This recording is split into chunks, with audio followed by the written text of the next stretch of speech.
Përshëndetje të dashur miq dhe mirë se erdhët. Sot do përgatis një recetë të vjetër, tradicionale, të njohur me emrin samsa, pra janë si mantia, por bëhen pak më ndryshe. Vazhdojmë së pari që ta përgatisim brumin. Ende të ndryshme përgatitet në mënyra të ndryshme, por unë sot do sjell edhe mënyrën time se si i bëj. Së pari në një enë do shtoj 600 ml ujë, por uji duhet që të jetë i vakët. Tani të uji do shtojmë soda bikarbona, pra ashtu e kërkon kjo recetë, do shtojmë dikon gjysmë luge çaj, sodë buke ose soda bikarbona të uji për këto masa që unë po i përdor. Nëse dyfishoni masën e ujit dhe të miellit, do shtoni më tepër sodë buke. Tani do vazhdoj që ta shtoj miellin. Mielli gjithmonë ndryshon nga marka e miellit që po e përdorni, për atë arsye nuk mund ta jap masën fikse të miellit, por dikon preferuesisht 1 kg deri në 1 kg e 300 g miell do ju duhet për këtë recetë.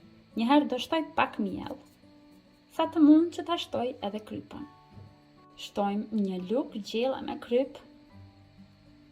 Gjithashtu do shtojmë edhe maja buke pluhur, vetëm gjysmë luge çaji, pra dikon 1 gram, vetëm sa të na mbesin pak më të buta samsat. Tani shtojmë edhe pak miell dhe vazhdojmë tani me dorë që të formojmë një brumë të mirë, të butë dhe të lëmuar, njëjtë sikur kur përgatisim pite.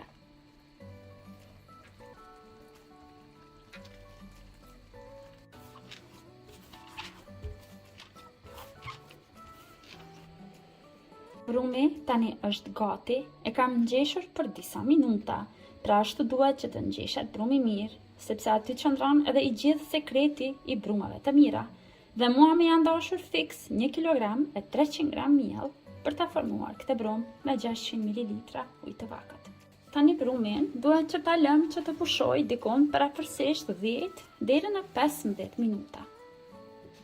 Kohë që brumi pushon, do vazhdojmë që ta shkrijim gjalpin. Unë po e bëj me gjalp, ju mund ta bëni me vaj ose me margarinë, ajo gjithmonë mbetet shija juaj. Këtu kam bërë gati 350 g gjalp, nuk do më nevojitet e tëra, për çdo rast le të qëndron aty e shkrir. Tani pasi që ka pushuar brumi mjaftueshëm, vazhdojmë edhe që ta punojmë brumin në masën e punës. Tani brumin do e ndajmë në 2 pjesë të barabarta.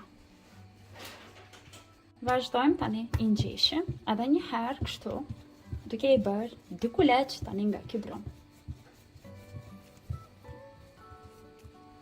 Tani këtë pjesë do largojmë anësh, do vazhdojmë që ta punojmë vetëm njërën pjesë të brumit. Tani do vazhdojmë që të heqim kuleç pak më të vegjël dhe nga njëra pjesë do largojmë dikon 10 deri në 12 kuleç.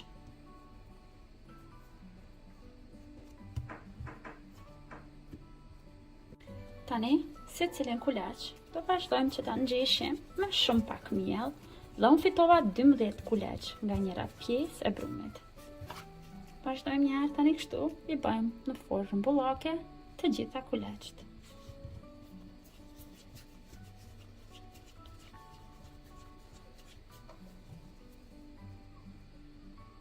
Pasi kemi bërë të gjithë kuleçt gati, përsëri i mbulojmë dhe i lëm që të pushojnë edhe dikon për 5 minuta tjera. Tani, pasi që ka pushuar brumi pak, do e marrim vetëm një kuleç. Pjesët tjera të kuleçve përsëri i mbajmë mbuluar. Vazhdojmë tani e qilim.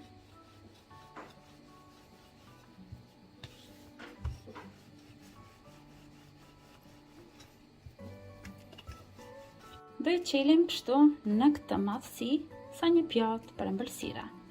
Vazhdojmë kështu një herë i qilim të gjithë kuleçt, duke i marrë kuleçt e parë që i kemi përgatitur.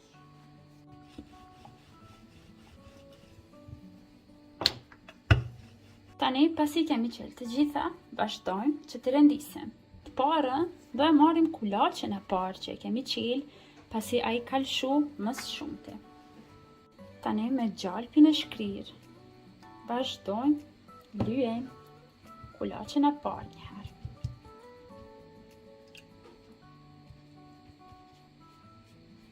Pasi që e lyejmë, e kapim me duar dhe tërheqim edhe pak, që të qilet edhe pak më shumë. Tani marrim kulaçin e dytë, tërheqim edhe pak me duar dhe rendisim tani 1-1 të gjithë 12 kulaçt. Përsëri lyhen me gjalpin e shkrirë. Siç dash ju mund të përdorni margarinë ose vaj, ajo mbetet shija juaj.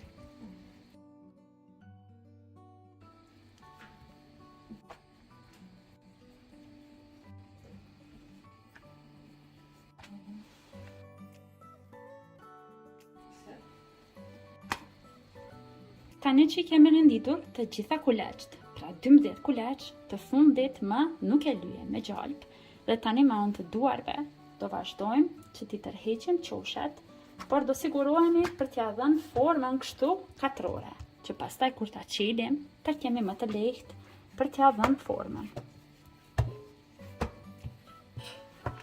Ne vazhdojmë dhe e kthejmë nga ana e kundërt. Tani me anë të duarve do e tërheqim edhe pak, derisa të sigurohemi që qofshet mos na mbesin shumë të trasha. Pasi e kemi qel, përsëri do vazhdojmë që ta lyejmë edhe një herë të fundit me gjalpin e shkrirë tërpetën. Tani vazhdojmë e mbështjellim, por duhet që t'i bëjmë shumë të holla. Pra kujdes, do i rrotullojmë kështu një herë pak, pra vetëm një pjesë të brumit. Do e rrotullojmë vetëm 2 herë. Vazhdojmë tani dhe e prejmë. Tani vazhdojmë që t'i prejmë dhe do i bëjmë dikon 1 cm. Sigurohuni që t'i bëni të gjitha të barabarta, që të duket pastaj më e bukur në tepsi.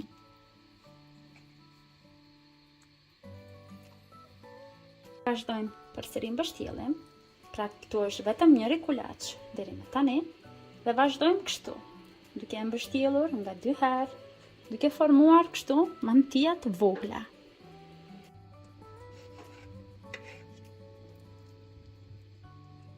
Ngadalë kështu, duke i mbështjellur, vazhdojmë dhe i rendisim në tepsi.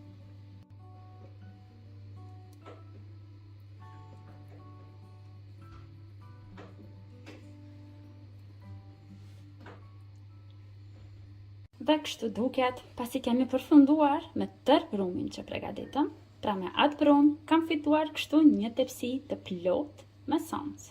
Tani me pak gjalp të shkrirë, lehtë përmbi vazhdojmë i lyejmë të gjitha mantijat e përgatitura. Kështu samcën e përgatitur e fusim në furrë të nxehtë në 200 gradë për 25 deri në 30 minuta derisa të skuqet mirë. Tani, ndërkohë që pitja është duke u pjekur ose mantijat, do përgatisim kosin, pasi për këto mantija duhet edhe kos. Për një tepsi ashtu të madhe, unë do përdor 800 gram kos, por ju mund të shtoni aq sa keni dëshirë. Kosi do shtoj pak kryp, dikon gjysmë luge çaj kryp. Dhe te kosi duhet që të shtojmë hudër. Mund të shtoni thelbi hudre, por unë gjithmonë shtoj kështu hudër të bluar, pra gjithmonë varet nga shija dhe të shtoj pak, por ju mund të shtoni aq sa keni dëshirë. Dhe thelbit e hudrës t'i bani imët të grida dhe t'i shtoni këtu te kosi. Tani do i përzijem që të bëhet bashk hudra me kosin.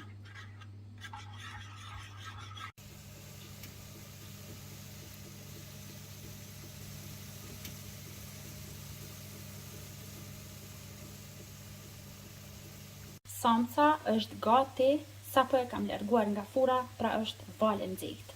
Tani sa është kështu vale nxehtë, vazhdojmë që samcën ta lyejmë me kosin që përgatitëm.